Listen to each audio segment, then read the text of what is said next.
Okay, so you've probably seen John Cena as Peacemaker. Right? Yeah.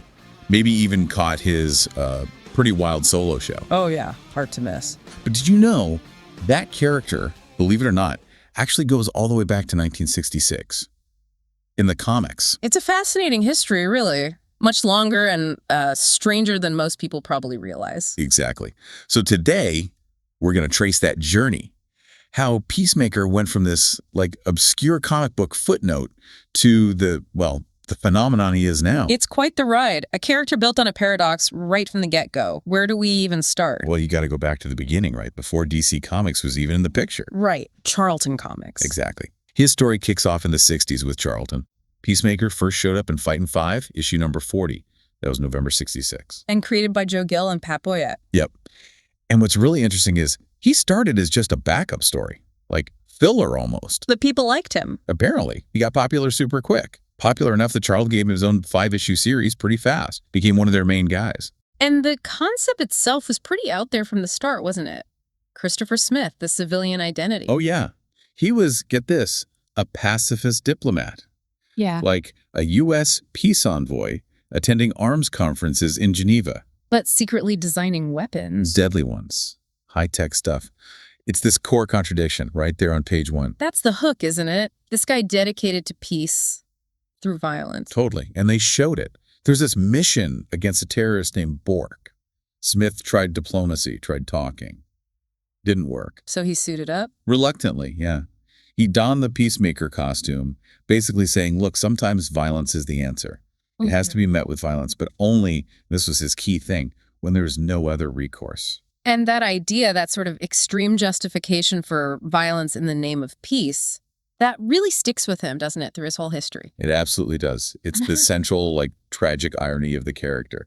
But things change. Comics change. Right. Charlton Comics eventually ran into trouble, financial decline. And DC Comics stepped in. They bought up a bunch of Charlton's characters in the 80s. Yeah, not just Peacemaker.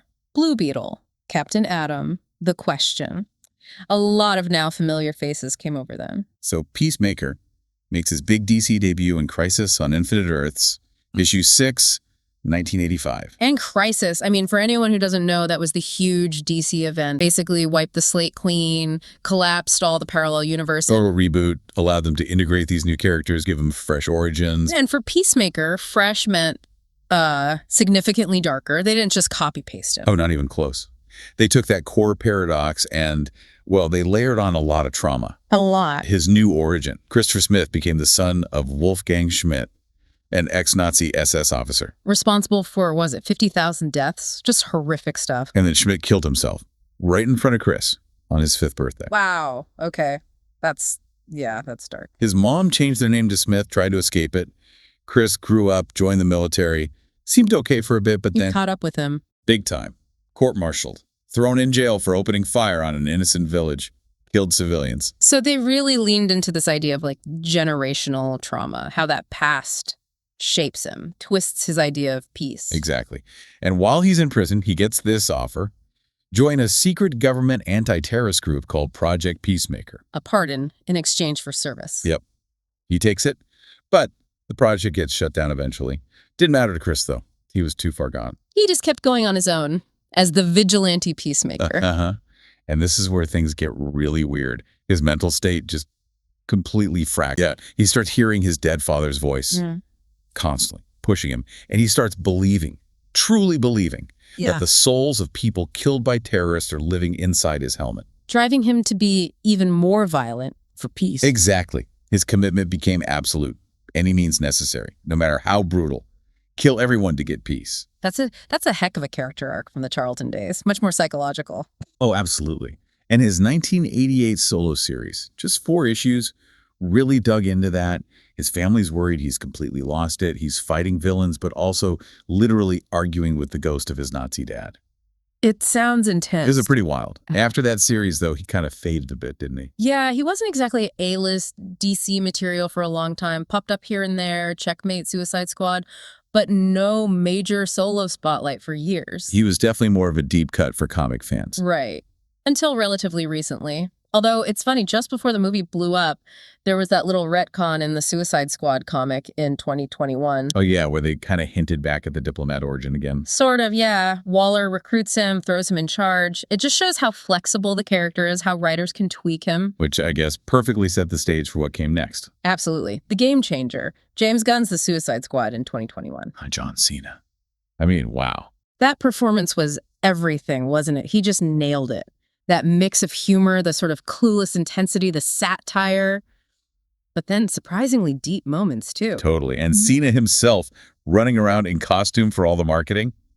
Genius. Hilarious and genius. It really worked. It put the character on the map for a massive new audience who probably never even knew he existed before. You could tell the studio knew they had something, too. Yeah. They greenlit the HBO Max show, the Peacemaker series. With Gunn and Cena back, yeah. And they did it before the movie even fully landed, which shows massive confidence. And they were right. The show was huge. It really cemented him, took that movie portrayal and just ran with it, explored it even more. So you look at the whole journey, 1966 backup story, obscure Charlton hero, dark, traumatized DC version, relative obscurity. And then, bam, mainstream icon thanks to Gunn and Cena. It's quite the trajectory. What makes him stick, you think? No. It's still that core paradox, isn't it? This guy who loves peace so much, he'll kill anyone and everyone to get it. I cherish peace with all my heart. I don't care how many men, women, and children I need to kill to get it. Exactly. It's absurd, it's dark, it's funny, and maybe kind of relevant in a disturbing way. And he does it all without superpowers, which is kind of cool, too. Right. Just peak human condition, extreme training. Yeah. Master fighter, marksman, pilot, knows his weapons. All the weapons. Pretty much. And the gear, the suit's just armor, but that helmet. The silver toilet bowl. Yeah, but it's high tech. Communications, surveillance, ultrasonic blasts, lasers, the works. Don't forget the fireball glove. Oh, yeah, the little vial. And the jetpack. Can't forget the jetpack. Very important. So when you boil it all down, what does Peacemaker represent, do you think? Well, it's definitely a dark satire, right? On extremism. On how noble goals, like peace, can get twisted into something monstrous if you're completely unwilling to compromise or question your methods. Like a warning, maybe? About ideology taken too far? Yeah, you could say that. He's sort of a mirror showing how easily good intentions can curdle into something really destructive. Makes you think about the cost of achieving your goals, you know? It really does. So is he a hero doing bad things for good reasons? Or just a tragic mess? That's the question, isn't it? And maybe the answer changes depending on which version you're looking at or even scene to scene. What does his whole story say about how we actually achieve peace? Or if his way is even possible? Lots to chew on. Definitely. Well, if you enjoyed kind of digging into Peacemaker's surprisingly long and twisted history with us, and you want to hear more about weird character origins and stuff like that, then definitely make sure you subscribe, stick around. We've got plenty more to explore.